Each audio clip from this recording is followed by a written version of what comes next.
Retour sur ce plateau, Mathieu Bokor. On va parler ce matin de la crise entre le Niger et le Bénin.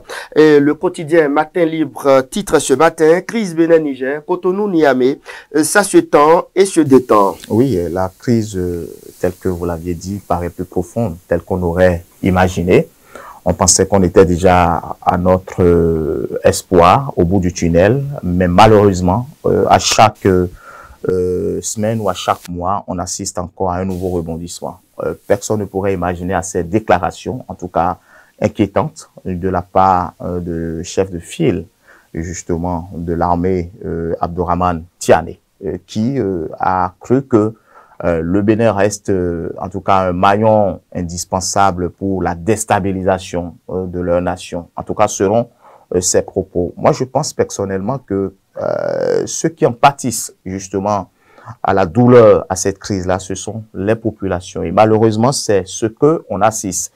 Tout a commencé ce 26 juillet 2022, quand la junte est arrivée au pouvoir, donnant tout espoir à la population de remettre l'ordre social, de remettre encore l'économie à ses pans, de tout faire pour que la population nigérienne puisse bien vivre.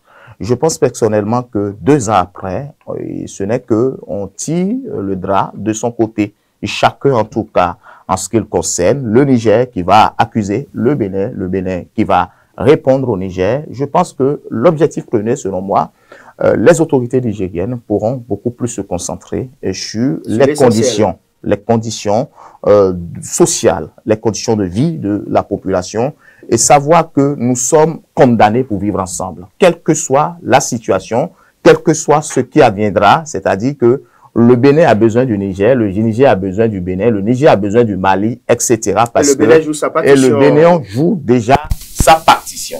Nous avons essayé de négocier, nous avons essayé d'aller à la table de négociation, nous avons essayé de pouvoir peut-être remettre les choses sur la raille, notamment en matière de pipeline, tel que vous l'aviez dit au départ. Le Bénin était campé sur sa position, mais après de négociation, dialogue sur dialogue, le Bénin est revenu quand même sur une bonne décision, laisser quand même le pétrole du Niger couler en vue de permettre à ces 2 pays frères de pouvoir se revoir, de pouvoir se croiser, parce que tel que vous le savez, un Béninois peut aller prendre une fille nigérienne, un homme nigérien peut venir prendre une fille béninoise. Nous sommes une communauté, le vivre ensemble est important et je pense qu'aujourd'hui, l'heure n'est plus à la déstabilisation, que chacun se concentre véritablement sur son travail pour que, moi je dis une chose, la population puisse peut-être applaudir à la fin de mandat parce que 2 ans après, qu'est devenue la junte, en tout cas, la question reste posée.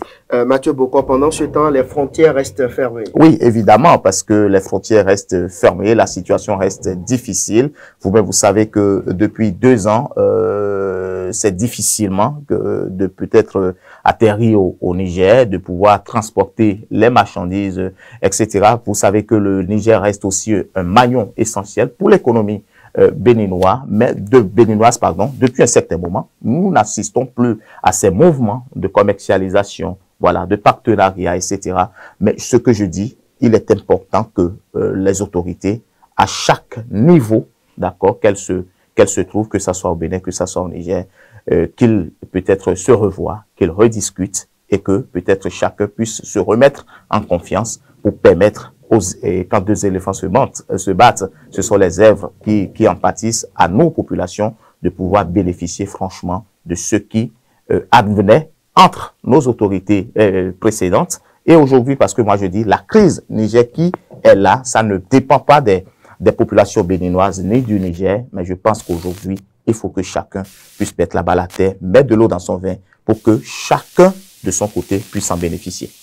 Merci à vous, Mathieu Bokor. On se retrouve demain, si Dieu le veut. Demain. Merci à vous et bonne journée. Merci. Nous poursuivons cette émission avec la météo, mais bien avant, on fait un tour encore au service commercial.